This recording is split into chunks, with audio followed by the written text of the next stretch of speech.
দেখেছিস সবাই? দেখ বইয়ে তো সবই আঁকবি না অঙ্কুশ, আঁকবি না?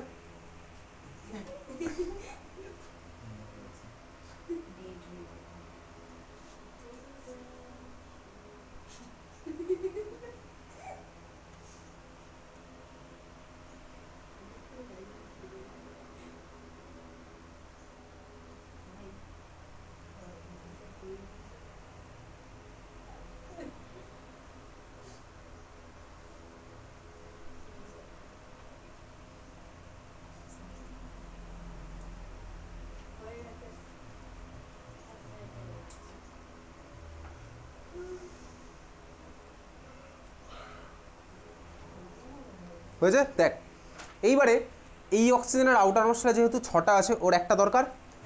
ফার্স্টে এই অক্সিজেন, দেখ এই অক্সিজেন ফার্স্টে দুটো দরকার। আচ্ছা দেখ তাহলে এরও দুটো দরকার, এরও দুটো দরকার। ফার্স্টে দুজনে একটা একটা করে ধর শেয়ার করলো, ফার্স্টে দুজনে আমার একটা একটা করেই শেয়ার করবে, স্বাভাবিক এটাই। ফার্স্টে কেউ দুটো দুটো শেয়ার করবে না, একটা একটা করে শেয়ার করলো। শেয়ার করার পরে বলতো অক্সিজেনের ভ্যালেন্স ছিল কটা করে ইলেকট্রন হলো? 7টা করে। দুজনের দেখ এখনো একটা দরকার আরও, তার মানে দুজনে আবার আমার একটা একটা করে শেয়ার করছে। তাহলে এই হচ্ছে আমার গল্প। তার মানে দুজনের মধ্যে টোটাল আমার কটা বন্ড ফর্ম হলো বলতো? দুটো বন্ড ফর্ম হয়েছে এক্স্যাক্টলি, বুঝতে পেরেছিস?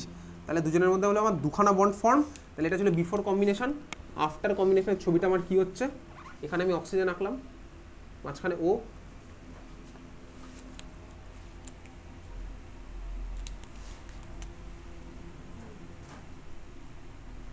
এটা হচ্ছে আমার ওভারল্যাপের রিজিয়ন।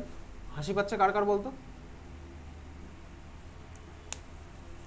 হাসির কারণটা কি সেটাও আমি বুঝতে পারছি না। ক্লিয়ার? এটা হচ্ছে আমার দেখ ওভারল্যাপের কমন রিজিয়নটা ওটা হয়েছে। এখন কমন পার্টটার আমি আঁকছি। কমন পার্টের মধ্যে এখন কটা ইলেকট্রন আছে? 4টে টোটাল, তাই না? 4টে টোটাল ইলেকট্রন আছে। 1 2 3 4, তাহলে 4টেকে আমি এখানে দিলাম এইভাবে 1 2 3 4, 4টে ইলেকট্রন দিলাম। আর বাকি যে ইলেকট্রনগুলো ছিল ওখানে আমি উপরে দিয়ে দিচ্ছি। এই হচ্ছে আমার একটা O2 মলিকুলের অরবিট ডায়াগ্রাম। যদি হায়ার লেভেলে গিয়ে কোথাও এইভাবে ডায়াগ্রাম আঁকেই না, ঠিক আছে? এটা হচ্ছে অরবিট ডায়াগ্রাম আঁকলাম। এইবার এটাকে আমি ক্লাস 9-এর রেসপেক্টে এভাবে আঁকবো, ঠিক আছে? তোর ক্লাস 9-এ তোর বইতে এটাকে একটা বক্স দিয়ে দেওয়া আছে, একই ব্যাপার ভাই, তার জন্য নাম্বার কাটবে না। তোর বইতে থাকে এটা একটা বক্স দেওয়া আছে, অ্যাকচুয়ালি তো দুখানা, দুজনে শেয়ার করলো, দুবার শেয়ার করলো, দুবারই তো শেয়ার করেছে, বুঝতে পেরেছিস? এই আমি স্ট্রাকচারটা পেলাম। এটাকে আমি এবার একটু সিম্পল ভার্সানে আঁকবো, বুঝতে পারছিস? তাহলে সিম্পল ভার্সানে যদি আঁকি কী হবে, মানে সিম্পল না, ক্লাস 10-এর ভার্সানটা আঁকি। ক্লাস 10-এর ভার্সানটা আঁকছি, দেখ এদিকে তাকা, তারপর তুই আঁকিস। ও এখন আরেকটা অক্সিজেন, এদের মাঝখানে কটা বন্ড ফর্ম হলো? দুটো। তার মানে কি হবে? দুটো দাগ, বুঝলি? দুটো দাগ ফর্ম, দুটো দাগ হবে স্বাভাবিকভাবে। দুটো বন্ড দুটো দাগ, একটা বন্ড একটা দাগ।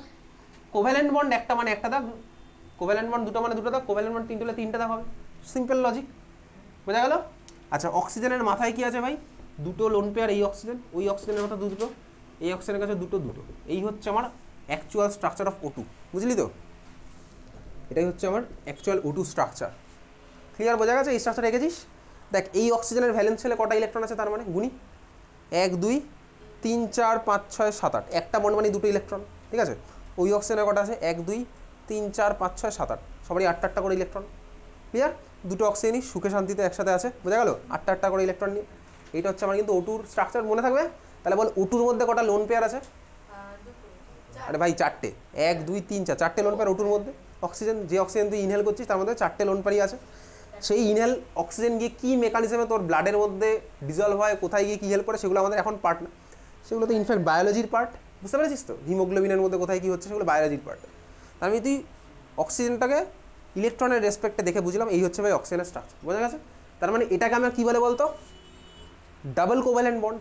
তাহলে লেখ double covalent bond. Double covalent bond,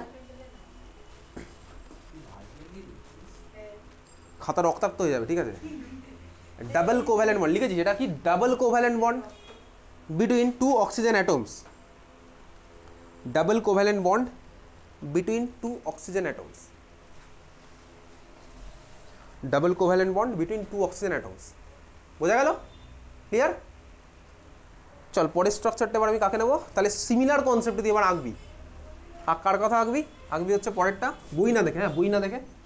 আঁক দেখি এটা যেভাবে আঁকলাম N2 একভাবে শুরু কর N2 ঠিক আছে শুরু কর এটা মুছে দিই এটা তো আর কি আঁকবি N2 শুরু কর হ্যাঁ নাইট্রোজেনের বল নাইট্রোজেনের কি বলবো অ্যাটমিক নাম্বার 5 তুই বলবি আমি কেন বলবো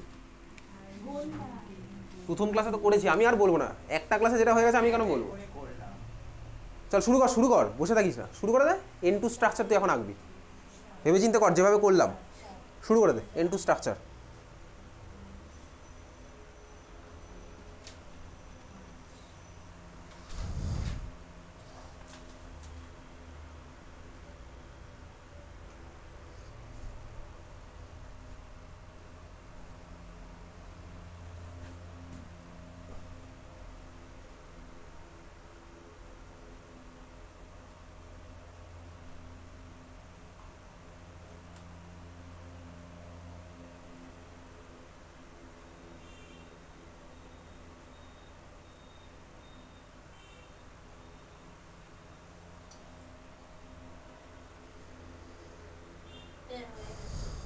ঠিক আছিস লিখবো কি এটা যেমন ডাবল তুই কি এঁকেছিস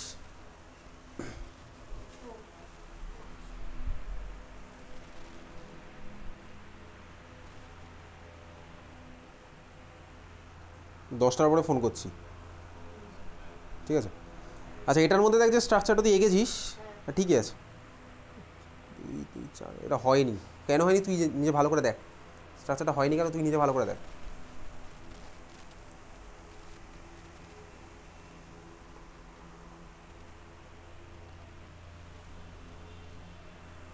ও বুঝতে পেরেছি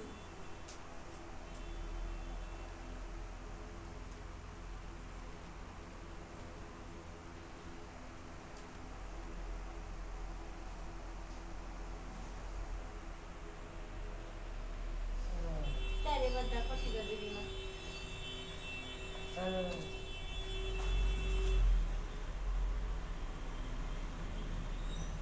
তাও হয়নি তুই ভালো করে দেখ কেন হয়নি চেষ্টা করছিস বাকিরা নাকি বন্ধুর খাতা দেখে চেষ্টা করছিস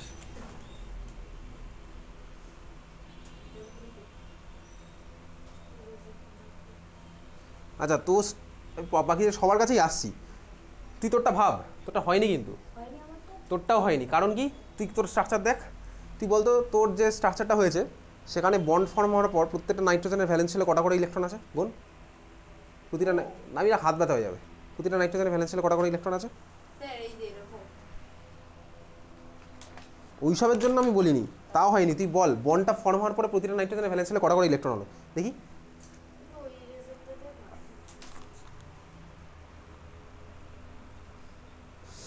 হ্যাঁ তোরটা ঠিক আছে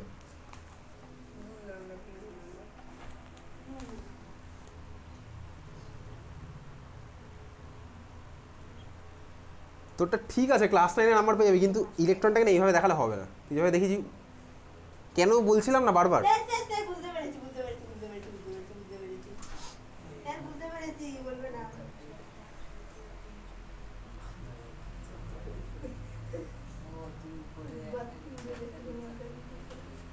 স্যার এই যে তোর ভ্যালেন্স ছেলে কটা ইলেকট্রন আছে অস্মিতা নাইট্রোজেনগুলোর স্যার এবার স্যার এই যে দেখেন ঠিক আছে দেখছি দেখি খাতাটা দে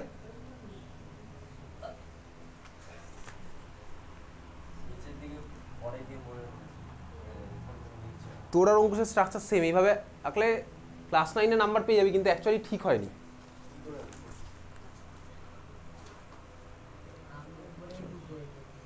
এটা হয়নি কি বললো স্যার উপরেই দুটো আছে নাইট্রোজেনের ভ্যালেন্স ছেলে কটা করে ইলেকট্রন আছে ভাব পাঁচটা 3 4 5 নাইট্রোজেনের ভ্যালেন্স ছেলে কটা করে ইলেকট্রন হয়েছে হয়নি এটা দেখি আয়ু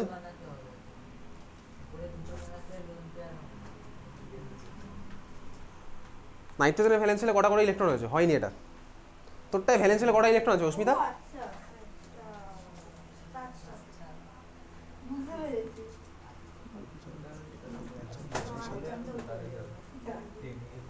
কিন্তু এটা ফার্স্টেই হয়নি কারণ নাইট্রোজেনের ভ্যালেন্স ছেলে কটা ইলেকট্রন থাকে নাইট্রোজেন অ্যাটমের তোর কটা হয়েছে ফার্স্টের স্ট্রাকচারই তো নাইট্রোজেন ভ্যালেন্স ছেলে 7টা ইলেকট্রন ও তো ওখানেই ভুল স্যার বুঝতে পেরেছি এক্স্যাক্টলি, চল শুরু করি। তো সবারটাই দেখেছি, এনাফ টাইম পেয়েছি, এবার একটু দেখি একসাথে করব। দেখ, নাইট্রোজেন মানে হচ্ছে বেসিক্যালি ভাই অ্যাটমিক নাম্বার 7, ইলেকট্রনিক কনফিগারেশন 2,5, তার মানে নাইট্রোজেনের ভ্যালেন্স শেলে আছে হচ্ছে 5টা ইলেকট্রন। তাহলে এটা হচ্ছে নাইট্রোজেনের নিউক্লিয়াস, ভ্যালেন্স শেলের আমি 5টা ইলেকট্রন দিচ্ছি। কীভাবে দেবো? 1 2 আর 3টে ইলেকট্রন তো আমার আছে, তাই তো? 3টে ইলেকট্রনকে NH3 বানানোর সময় এইভাবে দিয়েছিলাম, আমি দেখেছিলাম এই 3টে ইলেকট্রন শেয়ার হয়েছিল অ্যামোনিয়াতে। তাহলে আমি বুঝতে পারছি ভাই এখানে এই 3টে ইলেকট্রনকে আমি শেয়ার করতে পারি, এটা আমি বুঝে গেছি। না বোঝার মতন কিছুই নেই এটা। তাহলে আমি নাইট্রোজেনের সাথে ধর এখানে 3টে ইলেকট্রন এরকম দিলাম, দিই না? এখানে 2টো আছে, ক্লিয়ার, বোঝা গেল? আরও কোনো দুঃখ কষ্ট কিছু আছে এটা নিয়ে? নেই। তাহলে নাইট্রোজেন ভাই, একটা নাইট্রোজেনের আশেপাশে কি আছে? আরেকটা নাইট্রোজেন অ্যাটমি আছে। তাহলে আরেকটা নাইট্রোজেন অ্যাটমিকে আঁকলাম, দিলাম ভাই ওর হচ্ছে আমার 5টা ইলেকট্রন। 5টা ইলেকট্রন দিয়েছি। এইবারে দুজনের মধ্যে কন্ডিশন কি ভাই? মিউচুয়াল শেয়ারিং হবে। দেখ, এই নাইট্রোজেনের ভ্যালেন্স শেল আছে 5টা, এর দরকার 8টা। সবাই 8টাই হতে চাইবে, হিলিয়ামের মতন তো হতে চাইবে না, ওটা হাইড্রোজেনই হতে চেয়েছিল। আচ্ছা, এখন দেখ বেসিক্যালি নাইট্রোজেন প্রথমে কি করলো ভাই? একটা একটা করে শেয়ার করলো। যদি আমার শেয়ার করে তাহলে আমি কি পাবো? দুটো নাইট্রোজেনের ভ্যালেন্স শেলে কটা করে ইলেকট্রন হলো? 6টা করে হয়ে গেল। তাহলে কারোরই টার্গেট ফুলফিল হয়নি। আরও একটা করলো শেয়ার, কটা করে পাবো? 7টা করে পাবো। আরও এক, তাহলে টার্গেট ফুলফিল হয়নি। টার্গেট ফুলফিল করতে হলে 3 নাম্বারটাও শেয়ার করতে হলো, 8টা হয়ে গেল। তাহলে আমি এই পেলাম হচ্ছে আমার N2 স্ট্রাকচার, মাঝখানে নিউক্লিয়াস। তারপরে দেখে এই যে কমন ওভারল্যাপের জোনটা আমায় দেখাতে হবে। মাঝখানে নিউক্লিয়াস, কমন ওভারল্যাপের জোন দেখিয়ে দিয়েছি। তাহলে এইবার আমি ওর মাঝখানে প্রত্যেকটা ইলেকট্রন দেখাচ্ছি। কটা করে হচ্ছে পেয়ার? 3টে করে পেয়ার। দেখ 3টে করে পেয়ার, বুঝা গেল? 3টে পেয়ার। এই নাইট্রোজেনের মাথায় দেখ একটা, ওই যে দুজন বসেছিল, ওই নাইট্রোজেনের মাথায় দেখ দুজন বসে আছে। এইটা হচ্ছে আমার স্ট্রাকচার N2, যেখানে তাহলে এইটা হচ্ছে আমি স্ট্রাকচার বুঝতে পারলাম। দেখ এখন এটা ফর্ম হওয়ার পরে প্রতিটা নাইট্রোজেনের ভ্যালেন্স শেলে কটা করে ইলেকট্রন আছে? গুনি, 8টা। কত? 1 2 3 4 5 6 7 8। ওরও দেখ 1 2 আর 6 8টা, সবারই 8টা হয়েছে, ফুলফিল হয়েছে সবাই, ঠিক আছে? তাহলে এটাকে আমি ক্লাস 10-এর ভার্সনে কীভাবে লিখবো? ক্লাস 10-এর ভার্সনে লিখবো সিম্পল যেভাবে লিখতাম, এইভাবে। N 3টে দেখ আমার বন্ড হলো, N, এদের মাঝখানে একটা করে লোন পেয়ার। এইটা হচ্ছে আমার N2 স্ট্রাকচার। আমি জেনে রাখলাম, নিচে লিখে রাখবো triple covalent bond. Triple covalent bond, ঠিক আছে? Triple covalent bond, triple covalent bond, triple covalent bond. তাহলে এখন প্রশ্ন হচ্ছে ভাই, নাইট্রোজেনের 3টে লাগতো, ওই নাইট্রোজেনের 3টে লাগতো, জন্য 3টে শেয়ার করে আমার 3টে বন্ড বানিয়েছে। তাহলে কার্বনেরও 4টে লাগে, ওই কার্বনেরও 4টে লাগে। তাহলে দুজনে কি আমার 4টে শেয়ার করে এই জিনিসটা বানাবে? 4টে বন্ড? না ভাই, 4টে বন্ড এরকম ফর্ম হয় না। কেন হয় না সেটা ক্লাস 11-এ জানবো। ইনফ্যাক্ট এই যে কনসেপ্টে তোকে দেখাচ্ছি, সব কনসেপ্টে অ্যাকচুয়ালি বেসিক লেভেলের কনসেপ্ট।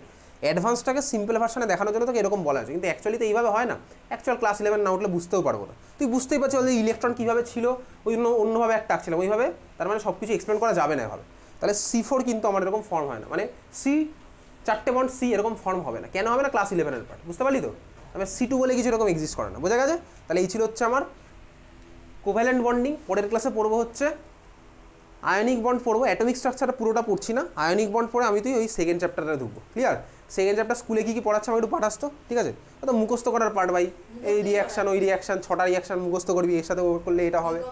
ক্লিয়ার? আচ্ছা এবার বল, কি ডাউট ছিল বল, কী কী ডাউট ছিল ওটা বলছিলি, বল ডাউটগুলো বল, কার কার কী ডাউট ছিল বল। হ্যাঁ, এক্সাম্পল 11 বইয়ের মধ্যে নেই, দেখি পেজ নাম্বারটা বলতো। এই বইয়ের মধ্যে এক্সাম্পল 11 নেই, আছে দেখি কোশ্চেনটা কী বলেছে, সবাই বার কর দেখি, সবাই বার কর, বই বার কর, পেজ নাম্বার 18। কথা বলিস না, ফার্স্ট চ্যাপ্টারে চলে যা। ফার্স্ট চ্যাপ্টার এক্সারসাইজ 1C-র উপরে আছে, পেজ নাম্বার 18-এ এক্সাম্পল নাম্বার 11 কী বলেছে?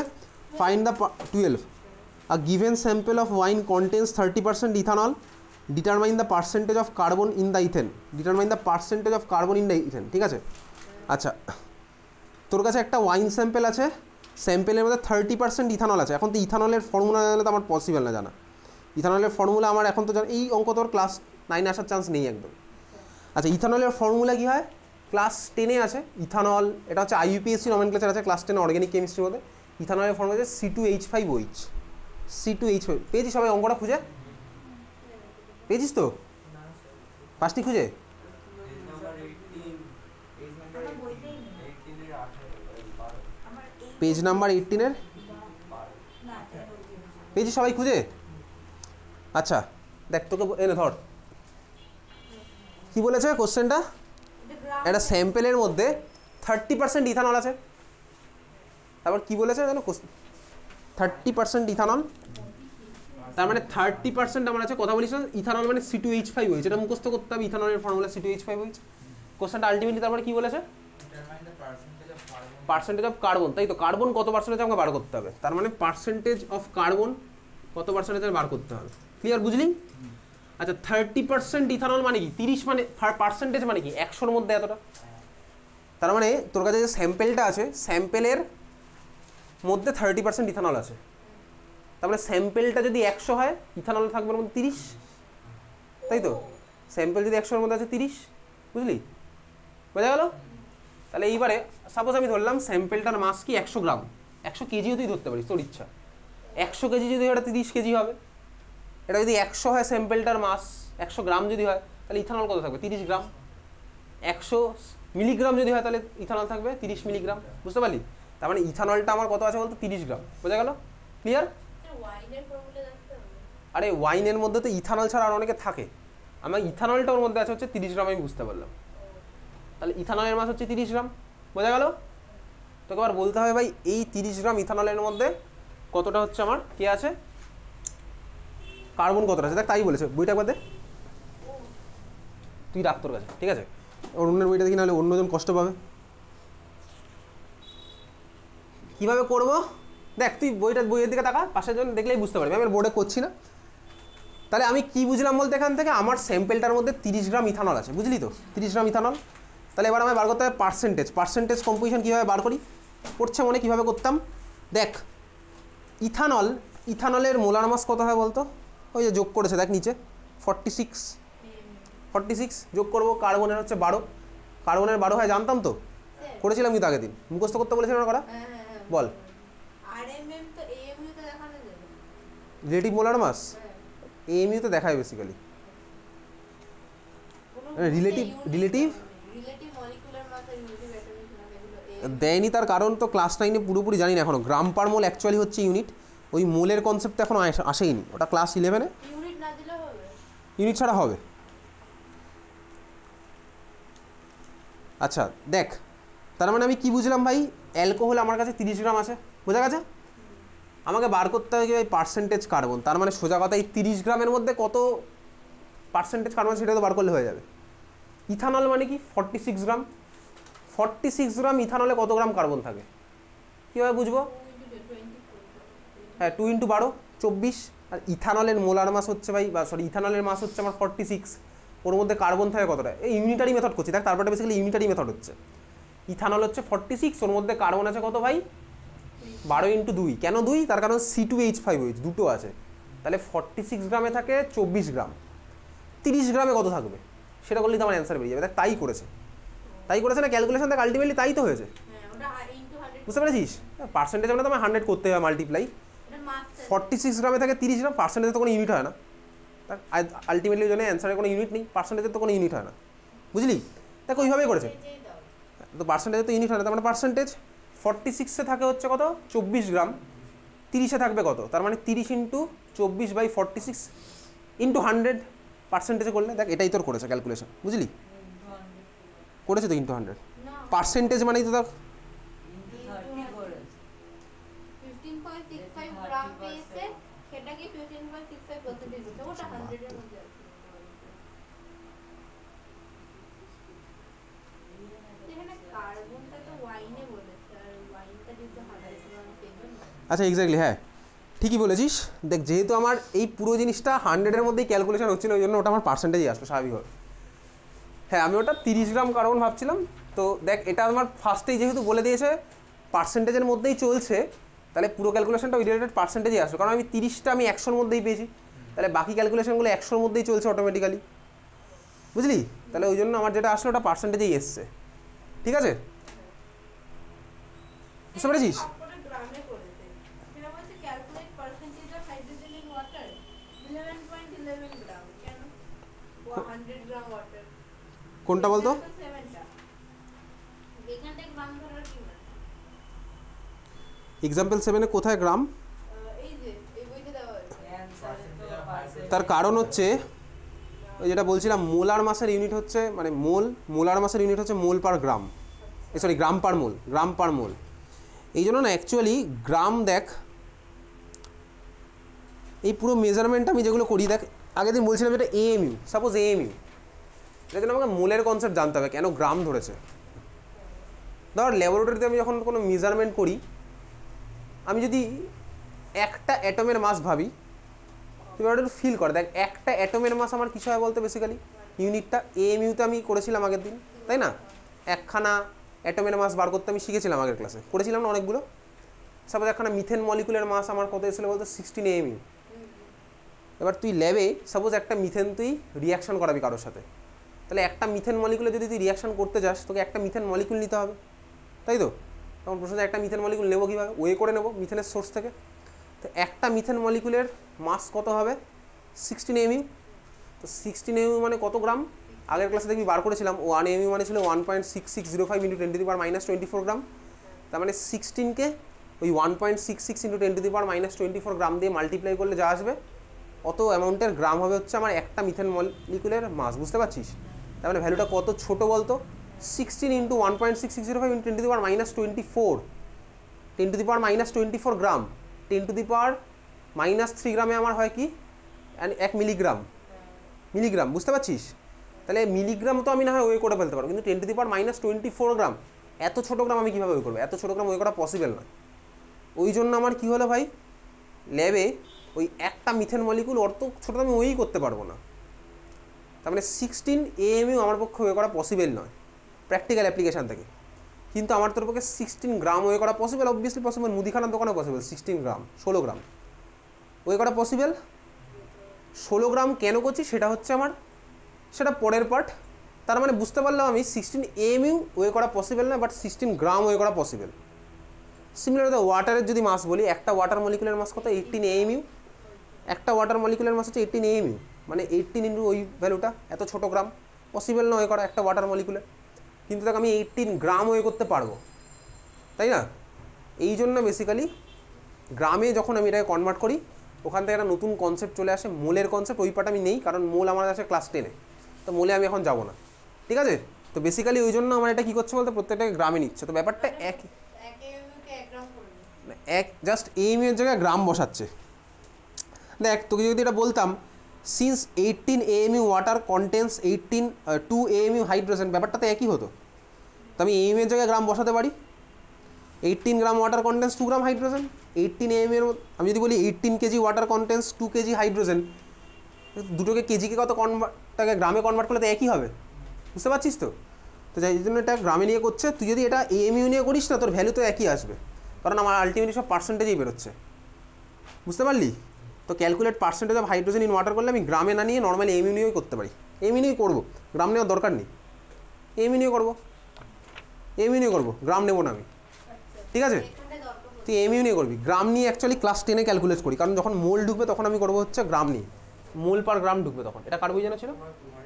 ওকে চল, ঠিক আছে। তাহলে আজকে এত অবধি, দেখা হচ্ছে আমাদের পরের শনিবার সকালবেলা 8টার সময়। পরের ক্লাসে স্টার্ট করবো হচ্ছে এই সেকেন্ড চ্যাপ্টারটা, আর আয়নিক বন্ড পড়বো। কোভ্যালেন্ট বন্ড বাড়িতে প্র্যাকটিস করে আসবি কিন্তু, ঠিক আছে? সিলেবাস হচ্ছে ল্যাঙ্গুয়েজ অফ কেমিস্ট্রি ফার্স্ট চ্যাপ্টারটা, আর হচ্ছে